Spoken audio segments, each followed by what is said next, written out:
आज की कहानी की शुरुआत साल 1995 की गर्मियों में होती है, जहां एक छोटे से पहाड़ी शहर में एक हाइकर अचानक रहस्यमय तरीके से गायब हो गया था। इस घटना ने उस शांत इलाके को डरा दिया और हर कोई उसकी मौत की वजह को लेकर परेशान था। कुछ लोगों का मानना था कि उसे एक खतरनाक वायरस ने मारा है, जिसे जानवरों के जरिए फैलने वाला हिल्स फीवर कहा जाता था। वहीं उस क्षेत्र के आदिवासी लोग इस अजीब वायरस को फेस ऑफ द वॉल्फ के नाम से जानते थे। उनकी पुरानी मान्यताएं कहती थीं कि ये बीमारी किसी बुरी ताकत की निशानी है जो जंगल की गहराई में छुपी रहती है। इसी तनाव भरे समय में उसी पहाड़ी इलाके में ग्रेडी अपने बेटे ब्लैक को लेकर शिकार के लिए जंगल आया था। ब्लैक को जंगल की रंग बिरंगी चीजें और गाते हुए पक्षी बहुत अच्छे लग रहे थे। उसके लिए ये जगह नई और रोमांच से भरी थी। लेकिन ग्रेडी लगातार सतर्क था, क्योंकि उसे पता था कि जंगल की खूबसूरती के पीछे कई खतरे छुपे होते हैं। इसलिए वो ब्लैक को बार बार सावधान रहने और ध्यान से चलने की सलाह देता रहा, ताकि वे दोनों किसी मुसीबत में न फंस जाएं। इसी दौरान ब्लैक ने झाड़ियों में कुछ हिलते हुए देखा। ग्रेडी ने ध्यान से देखा तो वहाँ एक हिरन था। ये देखकर उसने निशाना साधा, लेकिन तभी हिरन मुड़ा और तेजी से जंगल के अंदर भाग गया। शिकार छूटने के बाद ग्रेडी ने ब्लैक को आवाज देने के लिए पीछे देखा तो वो वहाँ नहीं था। ये देखकर उसे बहुत डर लगा और वो तुरंत ब्लैक को ढूंढने के लिए इधर उधर देखने लगा। दूसरी तरफ ब्लैक जंगल में थोड़ा आगे बढ़ गया था और एक अच्छी जगह ढूंढकर हिरन के आने का इंतजार कर रहा था। तभी उसकी नजर दूर एक अजीब सी परछाई पर पड़ी, जो एक पल में गायब हो गई। ब्लैक हैरानी से उस दिशा में आगे बढ़ने लगा, लेकिन अचानक जंगल में किसी जानवर की तेज और डरावनी गुर्राने की आवाज गूंज उठी। वो डर के मारे पीछे हट गया। उसी समय ग्रेडी उसे ढूंढते हुए वहां पहुंचा और जल्दी से ब्लैक को अपने साथ ले गया। लेकिन अब जंगल की आवाजें और भी डरावनी और तेज होती जा रही थीं। ग्रेडी समझ गया कि आसपास कोई बड़ा खतरा छुपा है, इसलिए वो ब्लैक को लेकर एक छोटे से लकड़ी के शेल्टर में छिप गया। फिर ग्रेडी ने बंदूक तैयार कर लिया और दोनों बिना आवाज किए बैठ गए, ताकि बाहर जो भी हो उसे उनकी मौजूदगी का पता न चले। लेकिन कुछ देर बाद भारी कदमों की आवाज सुनाई देने लगी। ऐसा लग रहा था जैसे कोई बड़ा क्रीचर सीधे उस शेल्टर की तरफ आ रहा हो। वो उनकी उपस्थिति महसूस कर चुका था। फिर वो शेल्टर की दीवारों पर जोर से वार करने लगा। जब वो इसमें सफल नहीं हुआ तो वो शेल्टर के चारों ओर घूमने लगा, जैसे कोई दूसरा रास्ता ढूंढकर अंदर आने की प्लान बना रहा हो। उसी समय अचानक वही हिरण वहां आ गया, जिससे उस क्रीचर का ध्यान तुरंत हिरण की ओर चला गया और उसने झटके में उस पर हमला कर दिया। ये मौका देखकर ग्रेडी ने बाहर झांक कर देखा, जहां हिरण जमीन पर पड़ा था और उसकी मौत हो चुकी थी। ग्रेडी ने उस अजीब क्रीचर को भी एक पल के लिए देखा, जो बेहद तेजी से घने जंगल की ओर भाग गया। खैर, उस रात ग्रेडी ने अपने दोस्त डैन को फोन किया और घबराकर बताया कि उसने दी वोल्फ को देखा है। डैन को उसकी बात पर यकीन नहीं हो रहा था, लेकिन ग्रेडी ने जोर देकर कहा कि वो सच बोल रहा है और उसे तुरंत मदद की जरूरत है, क्योंकि वो अपने बेटे की सुरक्षा को लेकर बहुत डरा हुआ था। इसी दौरान ब्लैक कमरे के पास आ गया और उसने सारी बातें सुन ली। दी वोल्फ का नाम सुनते ही वो डर गया और घबराकर कमरे से बाहर भाग गया। फिर कहानी यहाँ से 30 साल आगे बढ़ती है, जहाँ ब्लैक अब बड़ा हो चुका था। उसकी शादी शार्लेट नाम की लड़की से हो चुकी थी और दोनों की एक प्यारी बेटी थी, जिसका नाम जिंजर था। एक शाम ब्लैक के घर एक कुरियर आया। उसमें कुछ चाबियां और एक लेटर रखा हुआ था। उस लेटर में लिखा था कि ओरेगन राज्य ने उसके पिता ग्रेडी को आधिकारिक तौर पर मृत घोषित कर दिया है, क्योंकि वो कई सालों से लापता था। हालांकि ब्लैक ये जानता था कि ये दिन एक न एक दिन जरूर आएगा। फिर भी ये खबर सुनकर उसका दिल बहुत दुखी हो गया। उसे अपने पिता से हुई दूरियों का गहरा पछतावा होने लगा। उसे लगा कि अब वो अपने बीते हुए समय और की गई गलतियों को कभी ठीक नहीं कर पाएगा। इन्हीं सब बातों को सोचते हुए उसने एक बड़ा फैसला लिया और अगले ही दिन वो शार्लेट के ऑफिस के बाहर जाकर उससे मिला। ब्लैक ने उसे साफ कहा कि अब उसे अपने परिवार को ज्यादा समय देना होगा, क्योंकि शार्लेट अक्सर काम में इतनी बिजी रहती थी कि घर और परिवार पर ध्यान कम दे पाती थी और जिंजर की देखभाल की ज्यादातर जिम्मेदारी हमेशा ब्लैक ही निभाता था। इसीलिए ब्लैक ने शार्लेट को बताया कि उसके पिता की चीजें ओरेगन में रखी हुई हैं और वो चाहता है कि वे सब मिलकर वहां जाएं। उसने इसे एक लंबी फैमिली ट्रिप का रूप देने का भी सुझाव दिया, ताकि परिवार साथ में कुछ अच्छा समय बिता सके। शार्लेट ने शुरू में थोड़ा सोचा, लेकिन ब्लैक का उदास चेहरा देखकर आखिरकार वो इस प्लान के लिए तैयार हो गई और फिर वे सब ओरेगन के लिए निकल पड़े, बिना ये जाने कि आगे उनकी जिंदगी किस डरावने मोड़ से गुजरने वाली है। खैर, सफर के दौरान उनकी गाड़ी एक दो रास्तों वाले मोड़ पर पहुंची, जहां ब्लैक समझ नहीं पा रहा था कि किस रास्ते से उसके पिता के पुराने फार्म तक पहुंचा जा सकता है। इसलिए उसने फोन का मैप खोलकर दिशा देखने की कोशिश की, लेकिन नेटवर्क खराब होने की वजह से स्क्रीन पर कुछ भी ठीक से दिखाई नहीं दे रहा था। उसी समय जिंजर ने दूर एक छोटे से पुराने शेल्टर में किसी को खड़ा देखा। उसने तुरंत अपने पापा को ये बात बताई। ये सुनकर ब्लैक ने खिड़की नीचे की और ध्यान से देखा तो उसे एहसास हुआ कि वो आदमी बंदूक लिए उनकी ओर बढ़ रहा है। जब वो आदमी पास आया तो ब्लैक उसे पहचान गया।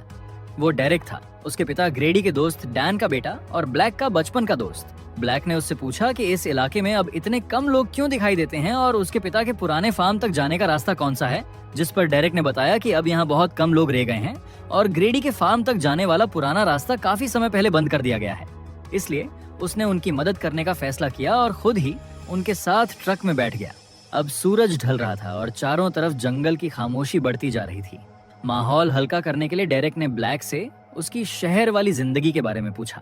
ब्लैक उसकी तरफ देखकर जवाब देने ही वाला था कि तभी अचानक एक बड़ा भेड़िए जैसा क्रीचर सड़क पर कूद कर आ गया।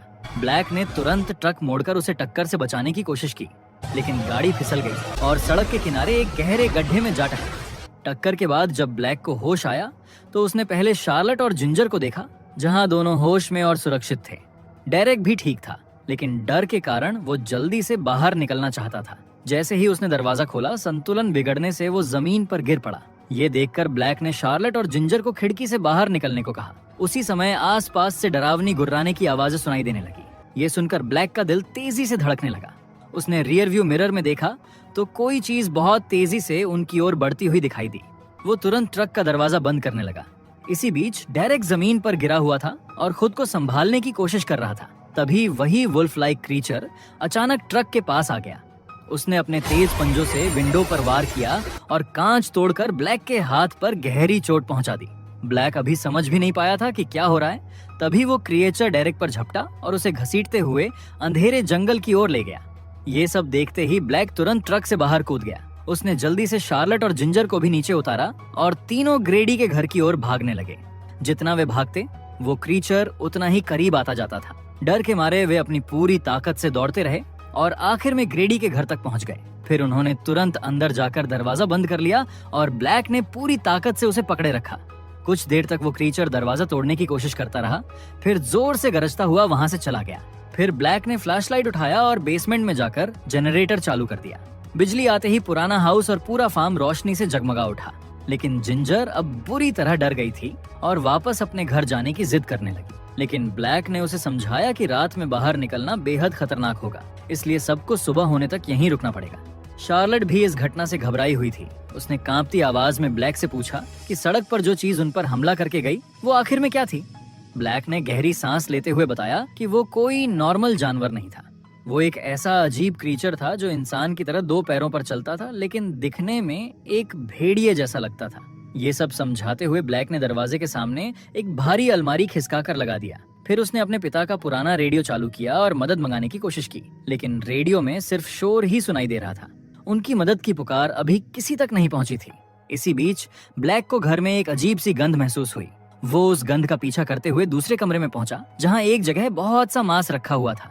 जिज्ञासा में उसने एक छोटा सा टुकड़ा छक लिया, लेकिन तुरंत ही उसके जबड़े में तेज दर्द होने लगा। उसे लगा कि ये ट्रक एक्सीडेंट की वजह से हो रहा है। तभी अचानक उसका एक दांत गिर गया। ये देखकर शार्लेट बहुत डर गई। उसने तुरंत ब्लैक को बैठाया और उसके शर्ट की बाह ऊपर की, जहां एक गहरा कट लगा हुआ था। शार्लेट ने घाव को साफ किया और उस पर बैंडेज कर दी। ब्लैक ने कहा कि शायद ये ट्रक की खिड़की के टूटे कांच से हुआ होगा, लेकिन शार्लेट को घाव देखकर लगा कि ये कट किसी नुकीले कांच से नहीं बल्कि किसी बड़ी और तेज चीज से लगा है। वो और ज्यादा चिंतित हो गई क्योंकि ये चोट बहुत अलग और गहरी दिखाई दे रही थी। जिसके बाद ब्लैक दरवाजे को और मजबूत बनाने के लिए हथौड़ा और कीलें लेकर आया, लेकिन जैसे ही वो कील ठोकने लगा उसके हाथ कांपने लगे। कई बार की जगह वो अपनी ही उंगलियों पर चोट कर बैठा। अब उसकी सांसें तेज हो रही थीं और वो पसीने से पूरी तरह भीग चुका था। थक कर वो रसोई में पानी पीने चला गया। इसी दौरान ऊपर की मंजिल से भारी कदमों जैसी तेज धम धम की आवाज सुनाई दी। ब्लैक एक पल के लिए रुक गया। उसके चेहरे पर डर साफ दिखने लगा, लेकिन उसने हिम्मत जुटाई। फिर उसने हथौड़ा मजबूती से पकड़ा और बहुत सावधानी से ऊपर की ओर बढ़ने लगा। ऊपर पहुंचकर उसने एक अलमारी खोली तो अंदर एक बड़ी मकड़ी दिखाई दी जो अजीब सी आवाज कर रही थी। ये देखकर ब्लैक को चक्कर आने लगे। उसकी सांसें तेज होने लगीं और कुछ पल के लिए नजर धुंधली पड़ गई। थोड़ा संभलने के बाद वो तुरंत नीचे आया और परिवार को देखा, जहां शार्लेट और जिंजर सोफे पर सुरक्षित थे। लेकिन ये राहत ज्यादा देर तक नहीं रही, क्योंकि अचानक फिर से तेज कदमों और डरावनी गुर्राने की आवाजें आने लगीं और उसी समय ब्लैक का व्यवहार बदलने लगा। वो अजीब तरह से हवा को सूंघने लगा और खिड़की के पास झुककर बाहर देखने लगा।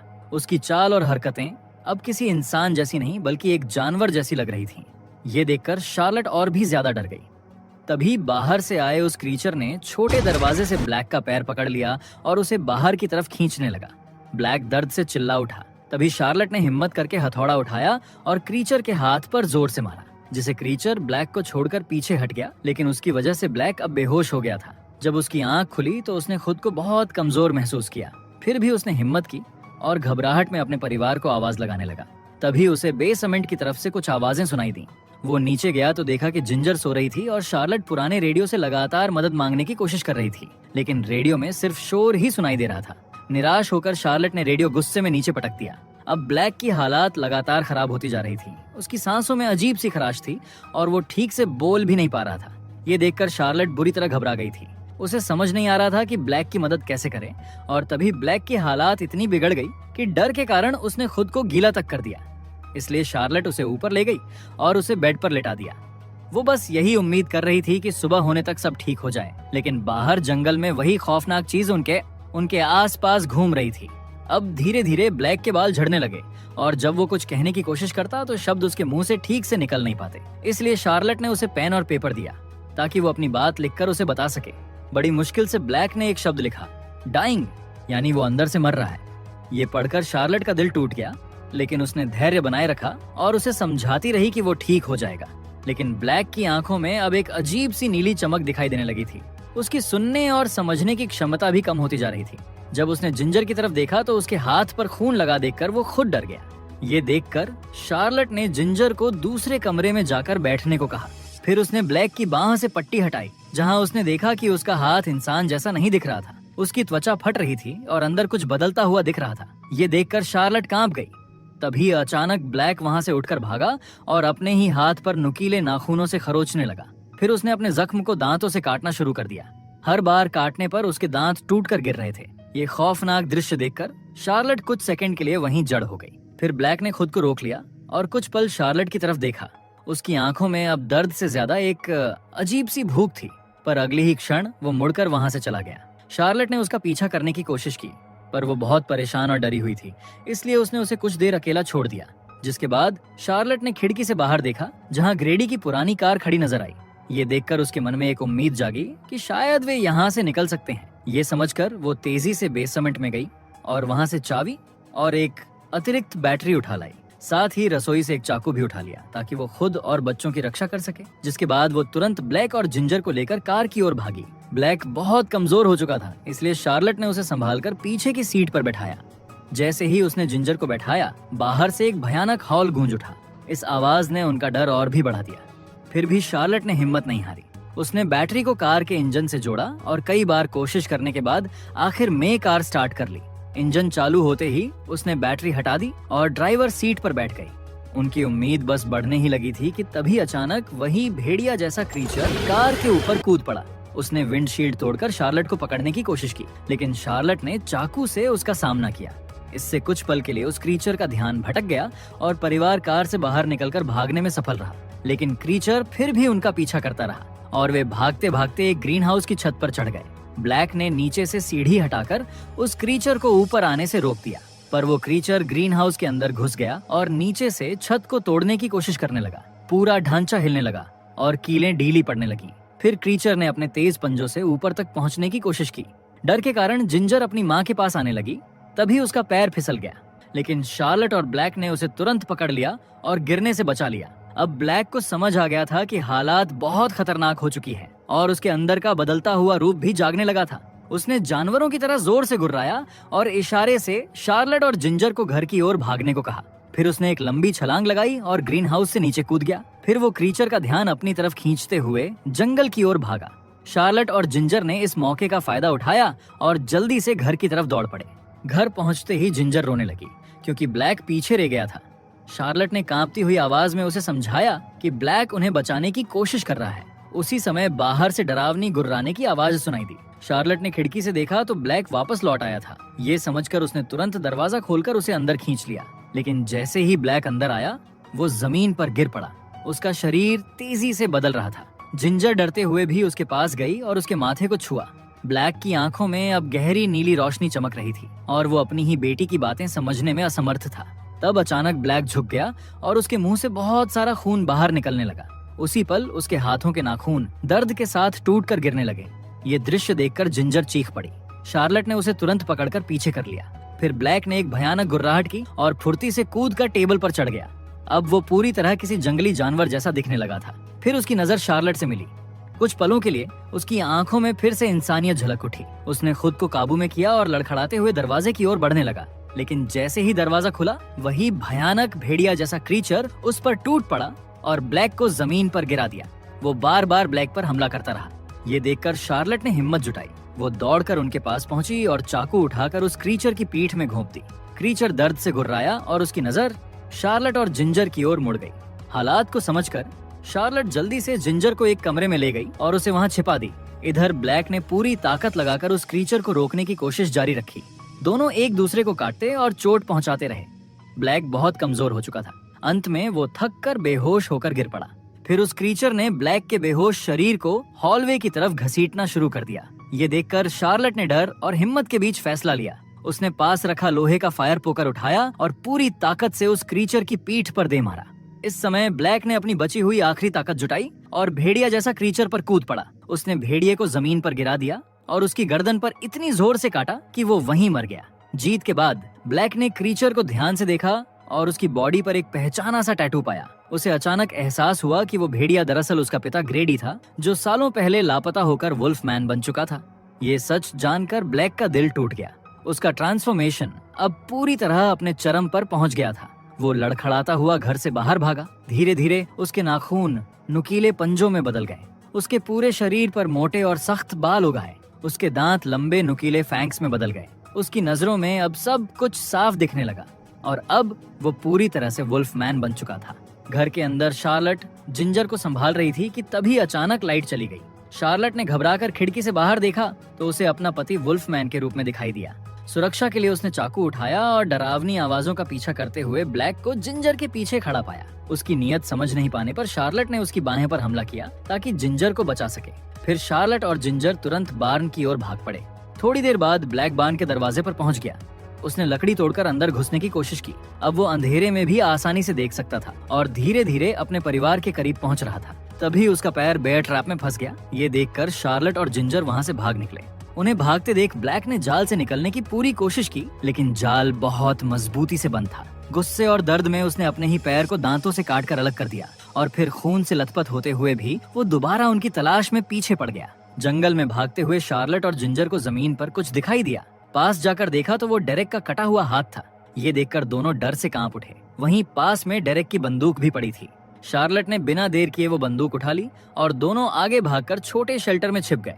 कुछ देर बाद ब्लैक भी वहां पहुंच गया और सीढ़ियां चढ़कर ऊपर आने लगा। उसकी आंखों में गहरा दुख था, जैसे वो खुद अपनी पीड़ा खत्म करना चाहता हो।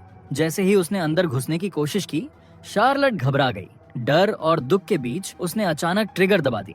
गोली चलने की आवाज गूंजी और ब्लैक वहीं गिर पड़ा। शार्लेट और जिंजर रोते हुए शेल्टर से बाहर निकले और एक दूसरे को कसकर पकड़े रहे, क्योंकि दोनों ने अपनी आंखों के सामने ब्लैक को मरते देखा। सुबह होने पर शार्लेट और जिंजर पहाड़ी पर खड़ी होकर उस खूबसूरत वैली को देख रहे थे, जो ब्लैक की मनपसंद जगह हुआ करती थी। हवा शांति से बह रही थी, लेकिन उनके दिलों में उस रात की याद हमेशा के लिए रह गई थी। और इसी के साथ ये दर्द भरी कहानी यहीं खत्म होती है।